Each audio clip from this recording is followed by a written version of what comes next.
नमस्कार, मैं अमित। इस वीडियो में बात करते हैं आज बेतिया डीडीओ के नए कारनामों की। आपको बता दें कि बेतिया डीडीओ के घर से 3 करोड़ 55 लाख रुपए से ज़्यादा की संपत्ति अब तक जब्त की जा चुकी है। उनकी पत्नी जो सुषमा है, उनके नाम पर कई एकड़ जमीन का खुलासा हुआ है। कहा जा रहा है कि पटना में हनुमान नगर के पास 48 डिसमिल कृषि योग्य भूमि है।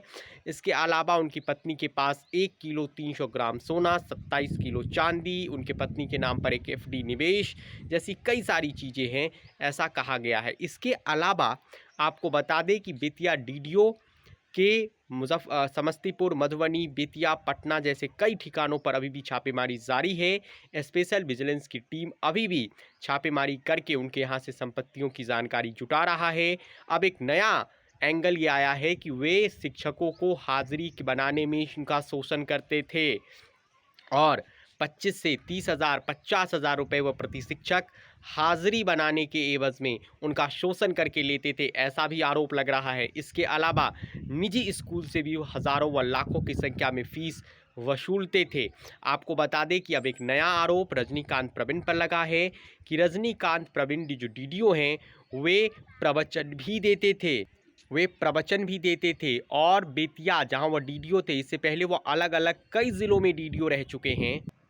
कई ज़िलों में वो डीडीओ रहे हैं, लेकिन बेतिया में उनके कारनामे कुछ और बड़े हैं। 5 लाख रुपए का पलंग, ऐसी भी चर्चा है कि उनके पास 5 लाख रुपए का पलंग था।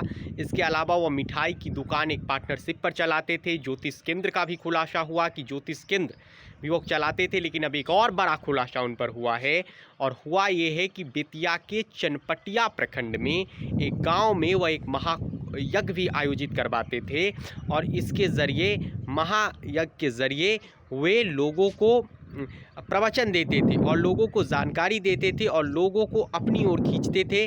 जो अकूत कमाई थी, अकूत संपत्ति था उनका, उसका वह इस्तेमाल धार्मिक अनुष्ठानों में करते थे। यानी उनका गेरुआ वस्त्र तो था, लेकिन इस गेरुए वस्त्र में उनका जो चोला था, उसमें उन्होंने भले ही गेरुआ वस्त्र धारण कर रखा था, लेकिन उनकी करतूतें सब की सब काली है, इससे आप इनकार नहीं कर सकते हैं। और अब एक नया खुलासा उन पर हुआ है कि वह बेतिया के चनपटिया में एक प्रखंड है, वहाँ पर एक गांव में प्रवचन भी करते थे। महायज्ञ में वह जजमान के तौर पर शामिल भी होते थे और प्रवचन भी करते थे और अपने काली कमाई, अपने अकूत जो संपत्ति है उसका वो वहाँ इस्तेमाल भी करते थे और इससे वह आम लोगों में एक बेहतर छवि, एक धार्मिक अनुष्ठान वाले व्यक्ति की छवि बनाना चाहते थे। लेकिन जो खुलासे हुए हैं बेतिया डीडीओ पर, वे काफ़ी गंभीर होते जा रहे हैं। फिलहाल इस खबर में बस इतना ही। आप हमारे चैनल को यूट्यूब पर सब्सक्राइब कीजिए, फेसबुक पर हमें फॉलो कीजिए। आपका धन्यवाद।